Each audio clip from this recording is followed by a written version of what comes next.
Carly Pearce. Carly, how you doing? I'm good. How are you? I am good. Thanks for asking. So, Carly, you are doing some shows with your husband, Michael Ray. You guys have teamed up, which obviously makes sense. What are the kind of dynamics of that? How's it set up for when you guys go out together? Usually, I play before him. He's had more hits than me, and I let him have that. But he'll come out, and usually I come out during his show. Now we have the song that's on my album, Finish Your Sentences, so he'll come out during my set, and So we try to do some things collaborative. Very exciting. How is the dressing room situation? Do you each have your own, or do you share one? We have to have our own. Michael's very messy. Michael has stuff everywhere that I cannot handle. So, uh-oh. Hey, this is Michael. In my defense, I'm just really not good at packing, and I just need to throw stuff around. But that's a guy's thing, so I'm right there with you, Michael. I know how that is. Thank you, man. I appreciate that. I felt like I was being well represented by it. If you need to jump in and defend yourself at any point for the rest of this conversation, feel free to. He came from the other side of the house, Corey, on that one. So. That's where he goes into a slow jog. He's like, "Hold, wait a second," and he puts the finger up. I never see him move that fast to, like take out the trash or something. That honey to-do list isn't getting done, it sounds like, right now. No, he's actually pretty good at it. So, are you two familiar with the TV show Mrs. Maisel on Amazon? Okay, so it's this comedy show, and I bring this up because this Mrs. Maisel's getting going with her comedy show, and she's got her own dressing room, and she was basically told, like, once you hit it big and you start touring, you have to have a weird ask, like all red M&Ms, or for her, it was all teddy bears in her hotel room. Do either of y'all have a weird ask?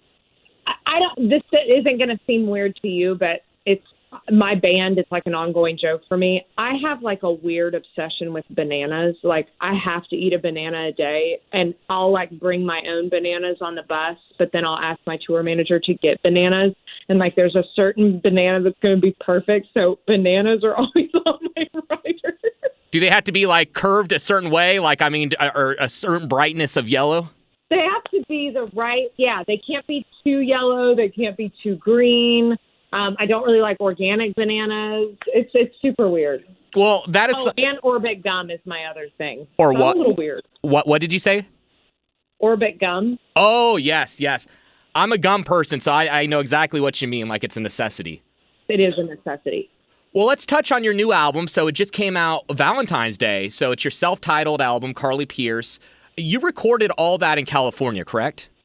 I did all of the vocals in California, yes, but we tracked all of the music in Nashville. For you as an artist, is there a difference for doing the vocals, say, in Nashville or Florida or somewhere else versus California? Or is it kind of universal, like it would have been the same if you did it in Nashville, in essence?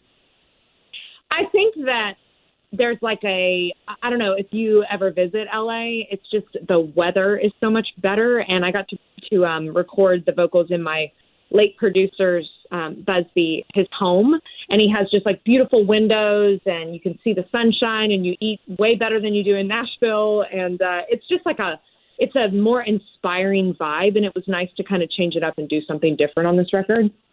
So when you had downtime, if you had any while you were recording there, what was kind of like your getaway to get away from that and kind of get in your own headspace, whatever, and just, get away from it for a little bit? I like to go hiking there. Like I said, their food is really good. So just like eating well and drinking wine. You jog with your GPS so you don't get lost, correct? Yeah.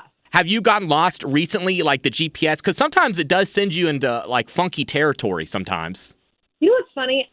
I got lost, and lost is like, I guess, a large term, but I was running along the St. Charles River in Boston, and I definitely got a little lost and had to call my tour manager to figure out where I was. I'm just not really good at reading maps. I do the GPS more so for so I can track my miles and calories and things like that.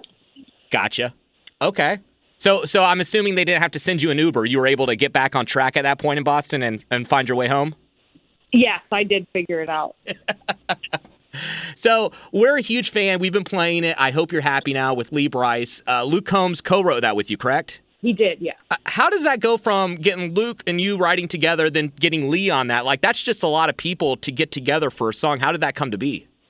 Well, I had asked Luke after, it was like Hurricane was out, so it was kind of before Luke was Luke. But I we played around and I said, hey, I would really love to write with you. I feel like you just get who I am and whatever. So we met up in Nashville. We wrote this song, and I intended for it to be a duet. And Luke just had a lot going on with the release of his album and was not in a place where he was able to put it out as quickly as I wanted it to be out.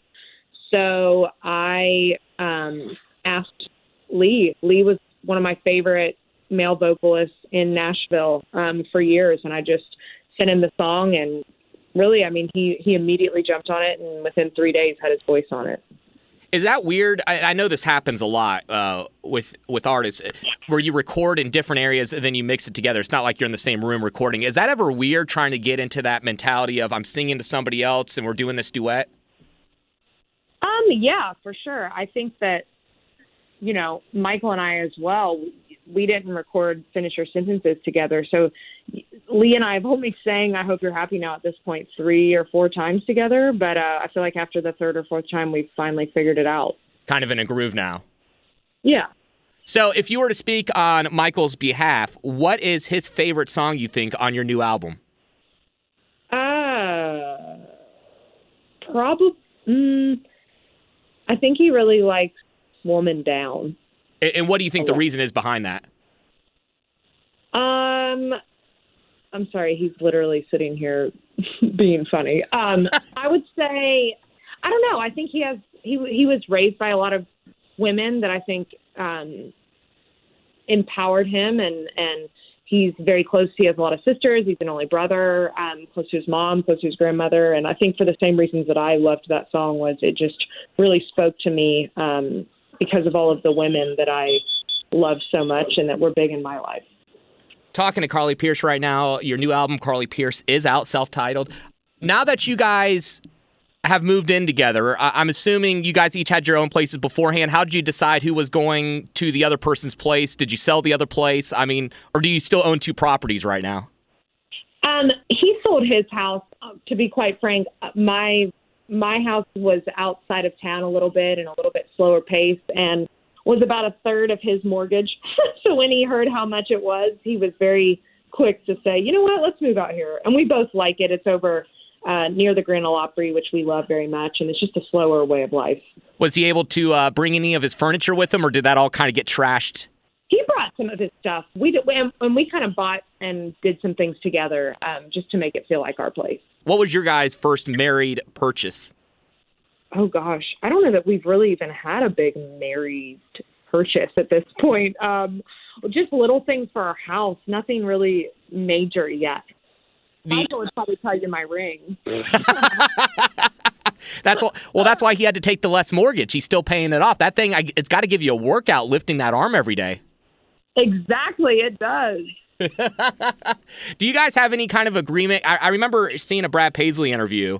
You don't have to get specific, but he said that him and his wife, anything over $5,000, they've got to discuss before one of them goes out and gets it. Do you all have that kind of arrangement on anything? Well, when you have 2 artists together and they keep everything kind of separate, we just kind of do our own thing. So I'm sure eventually we'll have some barometers of that. Okay. You're still testing the waters. I mean, it's only been a couple months at this point. Agreed. So have you all started talking about kids' names? We have not. We have not. But I mean, eventually we definitely will. Well, can't wait for you at Hollywood Casino. If somebody is listening right now and they've never seen you, they've never seen Michael perform, and you have a quick sales pitch right now as to why they should buy a ticket, what would you say? I would say that you're going to see 2 artists that have really had childhood dreams of being country artists. We collaborate with each other. We tell you our stories. We tell you where we come from. It's high energy.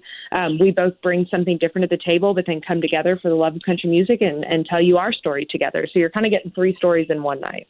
Well, we can't wait for it, Carly. Thank you so much for taking the time. Really appreciate it. Thank you so much, Corey.